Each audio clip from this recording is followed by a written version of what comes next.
They're a comeback tours. 43 maybe. I have to say the second last sighting of his plane heading out to the Channel was from here, Woodley Aerodrome, just down the road. Really? His second last sighting, there was a plane spotter there, and he saw the plane, noted it down, seen once more at the coast. It was his second last sighting was here. And then vanished. Wow. Yeah. God, Oh, well, until now, clearly. Well, he's it back. was his third last Somebody has sequenced his genome and reproduced This him. really is breaking news on the BBC. He's back. Glenn's and you back. were here at the time, which is great. Yeah. You never know what's going to He's happen. actually our guest artist. We didn't want to break Yes. Forget the military wives. I mean, Glenn Miller's a real coup. Very much so. Yeah. Very good. Mind you, he Excellent. might want a headline. He might. We might have to support him. I've got a feeling. I think what you should do, seriously, you should do in tribute, you should do a Glenn Miller track. It's not bad. Well, we'll get on little a cappella. Yeah. I'll get my trumpet out. I haven't played it for a while. That's true. In actual fact, Ollie hadn't used his trumpet in a show ever, and we had a big show earlier last year. It was 65,000 Filipinos, all of which had come to Hampton Court, and we had them all in front of us, and we had to do this song. First time we ever sang in Tagalog, which is their language, which is pretty tricky. And then in the middle of it, it actually had a kind of 30-second trumpet solo for Ollie. Humph and I just literally gripped the floor and thought, right, let's just see if we can get through this. He managed it. I so bummed the trumpet first worked. two notes and then I was on it. It was fine. But it's very hard to stop singing and then pick up a brass instrument. Yeah. But it was definitely not Glenn Miller. It wasn't Glenn Miller, but then it wasn't was Chet highly Baker either. entertaining. But it was something. Chet Baker, he was a cool player. He was a cool he looked very guy. cool as And well, Louis Chet. Armstrong, there's guys. It's really hard, and they would stop singing and just pick it up and carry on as though as though one was flowing into the other. It's very hard to do. But what you guys don't realise, he was actually playing the trumpet in Filipino. You didn't appreciate that. And that's trickier than playing in English. That's what those duff notes were. Oh, Yeah. Lost the there's translation, that one. special Filipino notes that you don't understand here. I It's a never- different I never- scale. Third and quarter notes. And, K sharp. I never want to hear them again, that's all I know.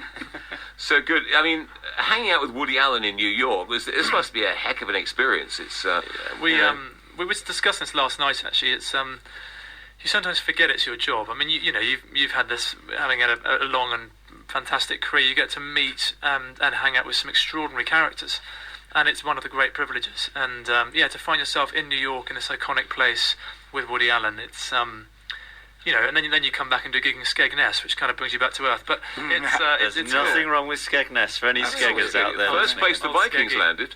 Yes. The Vikings came ashore, and it was the very first holiday camp. Thomas Cook. Yes. First holiday camp at Skegness ever. They're still there. We did a gig there Are last you year. drawing comparisons between Thomas Cook and the Vikings? Well, Vikings were there first before Thomas Cook. I think he beat him by a short head. But it's chopped off an head, extraordinary perhaps, place because it's all holiday camp and amusement park and chalets and caravans, the whole place. It really is. It's interesting actually. Over the years, as we've toured all over the UK, we've seen parts of it which I don't think other people ever have. We really have gone everywhere, and it's the most wonderful thing is the English seaside. Is it's still going strong. The theatres, many of them are still going very, very strong. Yeah. And they've got great attendances. I mean, it's actually there's a real tradition there which hasn't died away, and perhaps the way people might have thought. But the quality is much better now at the holiday camps. I mean, you probably don't stay overnight, but I mean, no chalets anymore. They're actually quite smart. Yeah, it's not Heidi High anymore. No, it's it's not. Yeah. Which is a shame. A friend of mine appeared at. She used to go and do talks as Marie Curie and go and explain how polonium was invented and all the rest of it, and do a little talk for 20 minutes or half an hour. Right. And used to dress as a nurse and go and do it, which is great. You used to get paid to do it. And they booked her to do it at Skegness. And she got out on stage. And this is weird, about 1,000 people there. And she started doing it, and there was a lot of unrest and a bit of booing and a bit of murmuring. And eventually someone came on and dragged her off. And they said, "What the hell are you doing?" And she said, "What is what you booked me to do?" They thought they'd booked a Mariah Carey tribute act, and they booked Marie Curie. And she went out in her nurse's uniform and started telling them about polonium. Oh my God, Yeah. that's ridiculous. Poor old Marie Curie. I have no little factoid about Marie Curie. I don't know how interesting it is, but poor girl. Both of the Curies actually died from some form of cancer caused by radiation, because they used to they used to fly around in their little plane doing these lectures, and literally from show to show they kept samples in test tubes in the top pockets of their jackets. And so after the years they both got these things, and it was one of the early reasons why people discovered that radiation caused cancer. Wow. Yeah.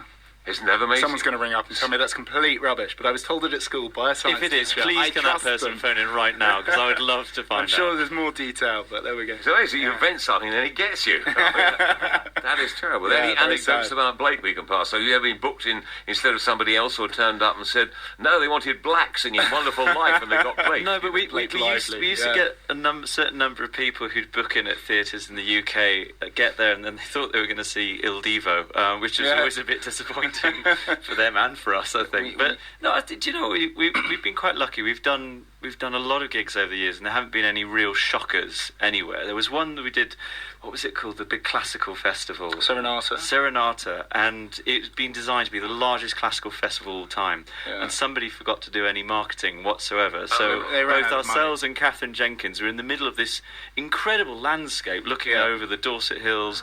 It was pouring down with rain, and there were 3 people in wellies watching from in front of the stage. It's quite it bizarre. did go bust, unfortunately. It happens a lot. Promoters, doing. But then that you sort of get, thing. that offsets with, we've done 9 performances now at the Albert Hall, and that's an incredible experience every single time. Yeah. So Well, they do marketing there, don't they? So they do. I'm not sure they even have to. Wellingtons at the front there, you'd be seriously worried. So, a reminder, Newbury 26, the Corn Exchange. Glenn Miller, we don't know yet whether he's going to turn up or not, but there is a possibility, so get your tickets now. Stephen Humphrey, Ollie, thank you very much. Absolutely Thank you, fantastic. Mike. Great to see you. Thanks for popping down to the studio. 12 minutes to 4, BBC Radio Berkshire.